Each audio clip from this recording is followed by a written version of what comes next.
સાવલી પંથકમાં સિંચાઈ કેનાલોની ખરાબ હાલતને લઈને ખેડૂતોમાં ભારે રોષ જોવા મળી રહ્યો છે. ખેડૂતો માટે જીવાદોરી સમાન કેનાલો હાલ બિસ્માર સ્થિતિમાં હોવાથી સિંચાઈ વ્યવસ્થા ગંભીર રીતે પ્રભાવિત થઈ છે. કેનાલોમાં સાફ સફાઈ અને મરામતના અભાવે પાણી પુરવઠામાં મુશ્કેલી ઊભી થઈ છે. ધારાસભ્ય કેતન ઇનામદાર દ્વારા વારંવાર રજૂઆત છતાં તંત્ર નિષ્ક્રિય રહેવાના આક્ષેપો ખેડૂતો કરી રહ્યા છે. આગામી સિંચાઈ સિઝન પહેલા તાત્કાલિક કેનાલોની સફાઈ અને મરામત કરવાની ખેડૂતોએ માંગ ઉઠાવી છે. કેનાલોની યોગ્ય જાળવણી નહીં થાય તો ખેડૂતોને નુકસાન થશે તેવી ભીતિ સેવાઈ રહી છે. સાવલી પંથકના ખેડૂતોમાં તંત્ર સામે ભારે નારાજગી જોવા મળી છે.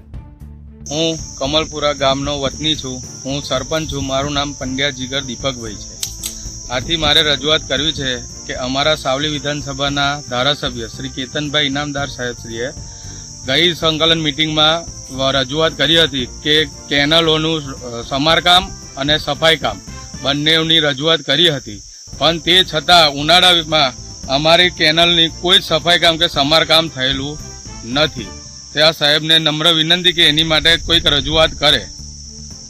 ખરેખર પાણીની જરૂરત ક્યારે હોય છે ખેડૂત? ખરેખર પાણીની જરૂરિયાત દિવાળી પછી હોય છે, પણ જ્યારે જરૂરિયાત હોય છે ત્યારે કશું જ કામ એ નથી થતું ને ત્યારે કેનાલો બંધ કરીને સમારકામ કરે છે. અને અત્યારે જ્યારે જરૂરિયાત છે ત્યારે એ લોકોએ કશું કામ કરેલું હોતું નથી.